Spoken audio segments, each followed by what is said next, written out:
Good morning Dubai, Junels TV.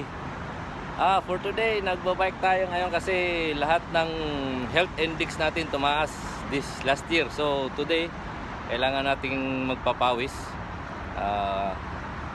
Kaya para bababa yung mga index natin. So, Junels TV, dito tayo ngayon sa Dubai Future Museum. Ang ganda ng view. So yan, ang ganda, maraming mga turista dyan nagpa-picture.